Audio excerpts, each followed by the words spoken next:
오늘도 조립 대행입니다.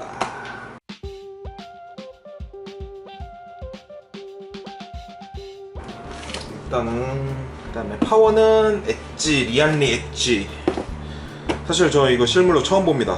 뭐 허브도 달려있다고는 하는데 어떨지 모르겠는데 이제 손님이 부품을 사갖고 오신 거라서. 그리고 지금 메모리가 빠져있는데 메모리는 손님이 지금 집에 놓고 오셔갖고 손님이 지금 퀵 불러서 오고 있는 중입니다. 지금 오신 손님 같은 경우는 컴퓨터를 온라인에서 이제 다른 데서 주문을 하셨는데 이제 그래픽 카드가 쿨러 팬이 안 돌고 그 다음에 쿨러도 휘어있고 뭐 이래저래 조금 문제가 있는 거라서 환불을 하시고 부품을 사오셔서 저한테 의뢰를 맡기신 겁니다.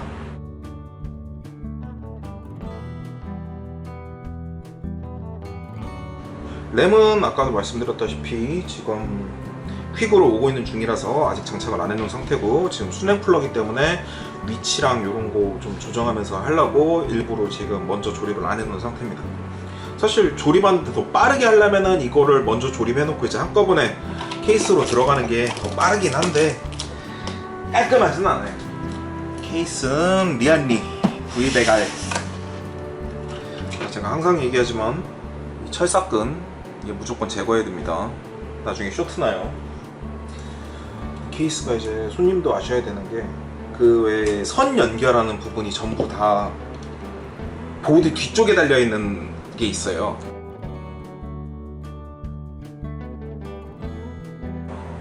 그거를 위해서 구멍이 이렇게 막 송송송송 뚫려 있는 거예요. 좀 구멍이 너무 뻥뻥 뚫려 있어서 조금 휑해 보일 수도 있어요. 보드가 이제 ATX 사이즈가 아니라 MATX 사이즈거든요. 그러면 밑에 이제 구멍이 이렇게 뚫려 있는 게 다 보이겠죠. 그래서 보통 이런 케이스 쓰시는 분들 같은 경우에는 MATX 말고 그냥 ATX를 갖고 최대한 큰 걸로 장착해 버리면 구멍이 다 가려져 버리니까. 리안리 엣지 골드라고 되어 있는 파워인데 지금 보면 연결하는 부분이 보통 여기에 있는데 니은자로 해갖고 요 밑에 필요한 선들만 먼저 좀 교착을 할게요. 얘는 딱 이렇게 3개만 꽂으면 되네요. 그다음에 램. 이 시기에 이 비싼 램을 구해오셨습니다. 거의 그래픽카드 가격 아니에요 지금? 그래픽카드 가격이라기보다는 CPU 가격이랑 맞먹는다고 생각하는 게 맞겠네요. 제가 보통 선정리할 때 미관보다는 이제 뒷면 같은 경우는 미관보다는 이제 정비성에 조금 더 신경을 쓰거든요. 근데 얘는 너무 숭숭 뚫려 있어서 뒷면도 지금 미관 위주로 선정리를 하고 있어요. 그래서 혹시나 저 이외에 다른 업체에 정비를 맡기실 경우가 생기면 그 사람이 욕할 수도 있습니다. 자, 이렇게 후면 정리 끝났습니다. 지금 선이 한 앞에서 보시면은 한 요 정도 보일 거예요. 여기 틈새 이렇게 보시면 요 정도. 네. 근데 이거는 어쩔 수가 없어요. 자, 다음은 쿨러입니다. 이게 AMD가 좋은 게 AM4랑 AM5랑 쿨러 규격이 똑같아요. 그래서 구형 쓰시던 분들도 그냥 쿨러 안 바꾸고 브라켓 안 바꾸고 그대로 쓸 수 있어요. 사실 일반적인 사용자들이 쿨러 브라켓까지 챙겨서 보관하신 분들이 잘 없잖아요. 브라켓이 없어서 브라켓만 구매를 하거나 아니면은 브라켓만 따로 구매를 할 수 없는 경우에 쿨러를 아예 새로 사시는 분들도 있는데 AMD는 그런 게 없어요. 보시면 저는 항상 이렇게 서머를 다 펴바릅니다.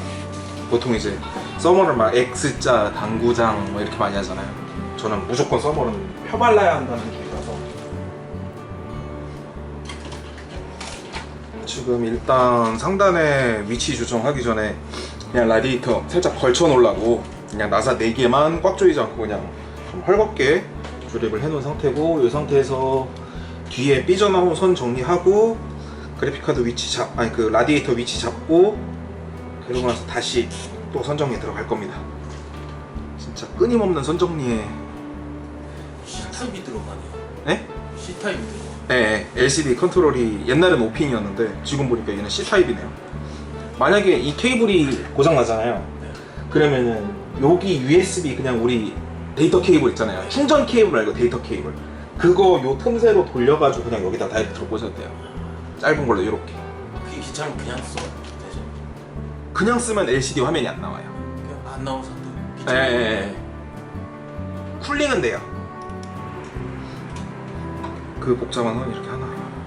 하지만 아직 한 뭉탱이 더 있다는 거.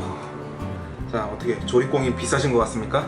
아니, 근데 왜 저보고 공인 비싸다고 욕하는 사람들이 있는지 모르겠어. 저보고 공인 더럽게 비싸게 받아 처먹는 사기꾼이래요. 자, 그래픽카드 꽂기 전에 이 상태로 부동 테스트 한번 하고, 자, 참고로 기가바이트 B850 보드는 후면 내장 그래픽 HDMI 포트가 없어요. 그러면 어디냐? 이 앞쪽에 달려 있습니다. 여기. 근데 펜 때문에 안 달리네? 이런 어떻게 테스트를 갖고 꽂아야지. 최초 부팅은 시간 좀 걸립니다. 특히나 고클럭 메모리를 이용해 더 걸려요. 그러니까 맨 처음에 부팅될 때 이제 램 인식하느라 시간이 좀 걸려서 최초 부팅이 됐고, 그 다음에 아까 중간에 한번 이제 경고창 뜬 거 있죠. 그게 이제 X3D 모델 이제 인식하는 그것 때문에 바이오스 한번 리셋. 그러고 나서 지금 이게 메모리가 지금 6000클럭짜리잖아요. 그 6000클럭으로 구동하기 위해서 이제 원래 그냥 키면은 4600으로 들어가요.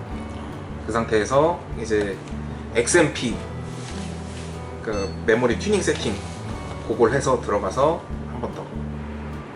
요거 펜 색깔은 이제 메인보드 프로그램 설치하고 난 다음에 이제 될 겁니다. 박스보다 중요하게 챙겨야 되는 게 뭐냐면요, 구매 영수증.